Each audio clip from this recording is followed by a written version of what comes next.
Hello there. Thank you for joining me today. We're at the 12th interview. I can't believe it, which is the final interview of this series. Thank you so much for sticking with us. We started this series in September, um, and we've had some absolutely fabulous businesswomen sharing their insights and expertise on visibility. So anybody who's interested in growth in their business, this is a really good series to catch up with. Um, so many gems here that would help you. Um, and my latest interview is absolute gold. We've got Debbie Gilbert coming in as the final expert in this series. So please do listen to the whole thing in full. If you're interested in awards, which is a really important area of visibility, you're going to pick up some amazing, amazing gems here. Hello, and thank you for joining me today for the Visibility Shift. This is going to be the 12th and final session of the series, and I really hope you've enjoyed all the interviews so far as much as I have. I'm feeling really sad today as they're going to come to an end, but I'm so pleased to have had the opportunity to chat to some amazing women in business. They're all experts in their field and have been so generous in sharing their knowledge here. My last guest in this series is not going to disappoint you, as I know you'll all have heard the name Debbie Gilbert. Debbie is a multi-award winning entrepreneur and is owner and founder of the women's networking group Business Women Unlimited and the Viva Business Support. She has written several business books as well, but her most impactful business is with her annual Best Business Women Awards. So, hello, Debbie, and thank you for joining me today. And before we start diving into those questions, I'd really love to hear more about your business and especially what led you to create the awards. Oh, thanks, Liz. Thank you for inviting me today. Well, my business began by accident 27 years ago. Before the internet was a thing, social media wasn't even a word. None of us knew what that was and what was heading our way. And it was born out of necessity of caring for my dad, who'd got dementia at the age of 56, and my son, looking after him. He was a little toddler in those days. Um, so I needed flexibility. So that's why I started the marketing business all those years ago. And obviously it's evolved from there. So fast forward to 2014, from 1998 to 2014. So we've done a bit of a got into the Back to the Future car and headed into the future. Um, so in 2014, I had won my second business award at the East of England Business Champions. They don't exist anymore, but at the time that they were a thing. And looking at the photographs afterwards, I noticed that there were only three women on the stage. One of them was me, and amongst 25 men. And I thought, wow, there are so many women in business. By then, I'd had Business Women Unlimited for about 3 years, and I'd been running networking events since 2006. And so I'd got to know so many amazing women along the way. And I thought, well, why aren't women entering awards? What's going on here? So I spoke to lots of women and asked their views, and resoundingly, most of them felt that they were for bigger businesses. They weren't for them, a smaller business. I mean, at the time I had staff and I had an office. So I guess they looked at me and thought, well, you've got a reasonable sized business. There's only me working on my own, etc., etc. So I then looked at what female business awards were out there because I'd won two mixed awards. I'd won Hertfordshire FSB Award and then this East of England Business Award, and realised that there were a couple of awards out there at the time for female entrepreneurs, but they were very much focused on women running multi-million pound businesses. And most women don't run a multi-million pound business because of all the challenges that that brings. So I then sat down and thought, well, these women need recognition because actually what I'd felt from the awards that I'd won, it had catapulted my business. I'd got more clients from it and made loads of connections. And I knew it had made such a difference to my business. So I just sat there and thought, do you know what? I'm going to set up a national awards for women. And aren't we pleased you did that? But it was very much like, okay, I'd run some quite large scale events at that point. I used to run sort of like business conferences sort of events, but business awards, yeah, completely different kettle of fish. So what I would say is really important to share on this call is that because I had built such a good network, I was able to pick up the phone to people and say, will you sponsor? Will you judge? You know, I was able to get a deal with a venue that were prepared to allow me to book it, but not pay anything. Because I didn't know, Liz, if anyone was going to enter these awards. There's a massive risk. So I then set about organising a launch event. And so I had to find people that had won awards to come and talk about the impact that awards had had on them and really built it that way. And we had about 150 people came to the launch event. I got sponsors, I got entries. It all went really well, year one. And here we are 12 years later. So not without, you know, a lot of hard work. And of course now we're in this pool of so many awards are out there now. Some are more credible than others. But I think I still stand with my head held high that our awards are very, very credible, properly judged, and are one of the most prestigious female business awards in the country. So there you go. Yeah. Oh, that, I mean, I'd absolutely, I mean, say that, I mean, as you're right, there's so many awards and you see people asking for votes Yeah. and all this kind of thing. And I know the same for with photography. There are like awards where people seem to have to pay for exhibitions and all this sort of thing. So they don't have that same credibility, unfortunately.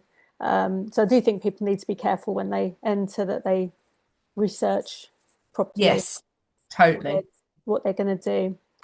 So you may have answered this question a little bit earlier, but the first question I'm going to ask you is about the leap of faith you made to step out of your comfort zone and into the limelight, and what made you perhaps kind of decide to make that leap. I actually hate the limelight. You've been at events where I don't want to be photographed, if I'm honest. And I really, and the awards have never been about me. They're about the people that are the finalists. But I accept the fact that I do have to be a bit more visible. And I made the leap last year to have my own Instagram account, which I'd never done. I'd always had the company ones. But this poor lady called Debbie Gilbert kept getting tagged in all these posts and then pleaded with me to start my own Instagram account. So she still gets tagged. It's quite funny, but anyway. So Debbie Jane Gilbert was born on Instagram, and there's about 500 followers on that. And I do post stuff about my personal life on there and what I've been up to, like business wise. But I find the visibility thing really difficult, and but it's because it doesn't actually come naturally to me, believe it or not. Because I've always hidden behind the businesses that I run. Which is why my name's not on anything. You know, it's every company that I've got has got its own branding and its own name and its own visibility. But, you know, what you have to remember is back 27 years ago, visibility wasn't a thing, personal branding wasn't a thing, branding wasn't a thing. It is now. So I've had to kind of get up with the program, if you like, and face the fact that I do have to get on the stage at the awards and do a speech at the beginning, and I have to go in photographs and I have to be photographed. So I have done it. I'm not comfortable with It, it, it but I just do it. it's really interesting to hear you kind of say that because this is what a lot of my clients say kind of at the beginning of their journey. They don't really want to do this. And you know, and I can relate to that. I don't like having my picture taken. I might be a photographer, but I don't enjoy it. So I think we all kind of feel that. But I'm guessing a lot of people will be looking at you and thinking that you would have kind of gone through that and out the other side. But obviously, you know, everyone still feels like that wherever they are in their journey. Yeah, I mean, we had a branding shoot in the summer at Shendish Manor with the team and myself. And, you know, afterwards, you know, it was like, why didn't you have more photographs of you, meaning me? And I was like, oh no, and it was it's actually painful for me. I hate it. I absolutely hate it. I stand there and I'm like, you know, photographers are having to tease my Yeah. smile, me, and I do it, but I've just looked through the photos from the awards. So I had some professional ones done there, obviously. And they're okay. I don't I sit there and think, oh God.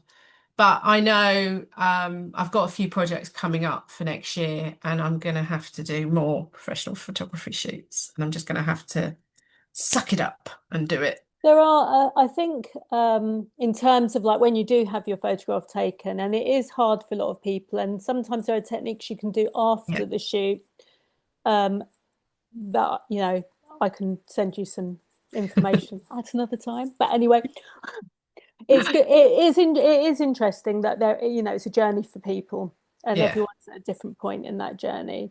Um, so talking about photography, my next question is um, related to kind of through the Best Business Awards and your networking event. You see lots of inspiring stories, and I just wondered what role you think visibility played in helping women step forward to be recognised, and how can tools like brand photography support that? Oh, I mean, awards are no doubt one of the biggest visibility tools that are out there for business owners.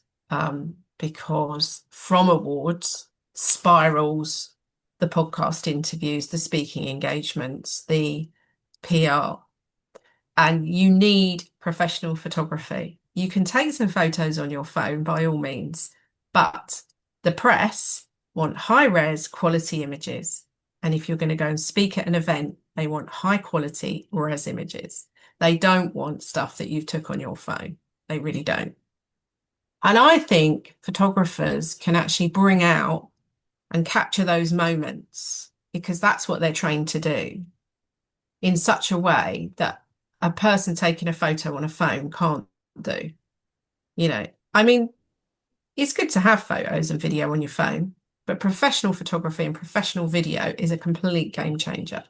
And you need those images for your website. So if you're going to be talking about an award win, you want to have a professional image on your website of that win. And that's the image then that you put out on your socials and you put out with your PR release.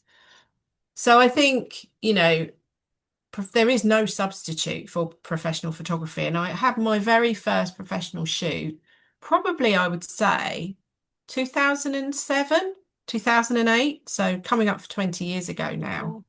Wow. Um, and I think that was kind of looking back the time when, photographers like yourself became much more important to small business owners.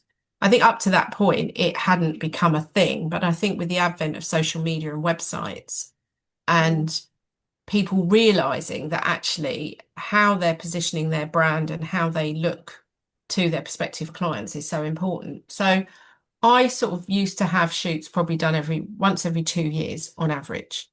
Um, and I think if I was probably a lot younger and maybe my business was a lot younger, because I've had my business an awful long time, I would probably be doing annual shoots now. Do you know Yeah. what I mean? Like, because I think that is so important. And to get out Yeah. and do shoots in other environments apart from award ceremonies, being in your workplace or being in a park or being by the sea, having some stuff that's really interesting for people to look at. Yeah, no, absolutely, totally agree with that. And obviously, as a photographer, I totally agree with that. But I mean, I think that keeping things fresh and showing different aspects of your life does make it more interesting. And obviously, if you get an award, the most important thing is to tell people about it and show people Yeah, there's no point hiding it. And there's nothing better than having a picture because, pictures tell the story. they Um, do. yeah, without kind of the words. So I can't believe we seem to be whizzing through, but the last question here is what advice would you offer the listeners today about being more visible to their ideal audience? And if you have, I mean, obviously, from my point of view, I'm going to hark back to awards. yeah, So if you, if winning an award or being a finalist, um, is going to catapult you in front of your ideal audience. There's no doubt about that. So it's about looking for the best credible awards that are out there and actually planning that campaign of what you're going to do. So we're in the autumn of 2025 at the moment. So if I was listening to this in the autumn of 2025, I would be looking at what awards could I enter for 2026 and what preparation do I need to do to enter those awards? Because the visibility that you will gain from being a finalist or being a winner will be immense. So we just totted up our visibility from the Best Business Women Awards. So what we do is we look at the reach and views over the week leading up to the awards, the night of the awards, and the few days afterwards. And our Facebook had nearly 100,000 views. Our Instagram was about 95,000. LinkedIn was about 60,000. So that's obviously for the whole awards that we run. But imagine if you're part of 3 or 4 award programs over the course of a year, how much visibility you can gain from that. Yeah. And as I said earlier, it trickles down. You get other stuff from the visibility. So you will get those new clients. You will be noticed by people in your industry, and you'll be noticed by people who want and need your services and will feel reassured that you've won an award and that you are a credible industry expert. Yeah. Well, that is really good advice. I mean, I want to just sneak a little cheeky question in there. So if anyone listening is thinking about entering an award in 2026, are there any specific things that they need to Yeah. have, like different sort of criteria that they would need to fulfill So to? the most important thing is to gather reviews and testimonials from your clients. And Yeah. that is after every single job. And Yeah. even if you've got to incentivize people to do it, to say, look, if you leave me a review, I'll give you a discount the next time you use me, Yeah. or I'm in a prize draw, uh, for everybody who leaves reviews this month. So decide on the channel you want to use. Obviously, Google has huge benefits because it helps you get found on Google. The more reviews you have, the higher you're going to Yeah. be placed on search. But a lot of people use Facebook or LinkedIn recommendations. And for some people who are perhaps in the trades industry, they might use Check a Trade or Trustpilot. So I think decide on the platform that you want to collect your reviews, get your reviews. That's really important. And then look at your systems and processes in your business and where can you improve on that. And also looking at case studies of your clients. So you've got hopefully get some reviews from your clients, but in an entry, an award entry, it's quite useful to include a case study, depends on what you do. And you then list out what you did for that person or that business, depending on what you do. And you then illustrate the actual journey that the client went through, the difference that you made. And then at the bottom, you put the testimonial that they've given you. So you're actually talking through to a judge, this is what I do, this is how I do it. Also, I would have a think about what you're doing to give back to others. So what is your we call it CSR, corporate social responsibility. However, on a small business, in a one-man band, judges are looking for what do you do to give back? So for example, these interviews that you're doing are giving back. You're not charging for them, you're not monetizing it, No. but you're bringing out entrepreneurs and talking to them about their journey and their visibility journey. What else are you doing? Are you working with a local project? Are you a governor at school? Are you working with a charity? Do you give a percentage of your profits back to charity? So if you're not doing those things, then it's good to start doing them so that you can use that in an award entry, but also it's for the greater good as well. Um, and also looking at your services and looking at your offerings, making sure your website is working. I mean, I've been doing all of the reviews in the last week for people that entered the awards but didn't get selected, which is always hard. But I always try and give them positivity and also look at, like I was looking at somebody's website and she had so many broken links in it. So therefore, when the judges are looking at stuff, if they're going to a 404 page all the time, Yeah. then that's not going to help them. So it's like looking at your website, looking at your social media presence as well, and looking at your competitors. and taking a look at what they've won, what awards have they won, what are they up to, and are you as good as them, if not better, and why? So there's quite a few things that you can do. Wow, that is a whole heap of stuff for people I know. to be looking at, but it's really all real gold. And I Mm. hope people are gonna sort of take note of everything that you've said today. So fabulous. Thank you so much, Debbie. It's been really, really interesting what you've had to say. It's a wonderful way to finish up this particular series of the visibility shift. There may be more coming next year. We'll have to all be watching. But in the meantime, all Debbie's details will be with her video that when it comes up, and also in the comments as as it gets released. So, thanks everyone for joining me, and thank you again, Debbie. Thank you, Liz. So we've come to the end of this series with the amazing Debbie Gilbert.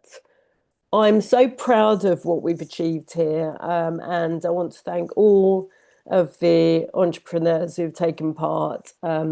They've been really generous with their time and also what they've given to the listener in terms of advice and tips and hacks. So I think it's achieved what I really set out to achieve, and I'm delighted that I've been able to share this with all of you. And if you've missed any of the episodes, please do go back and check them out.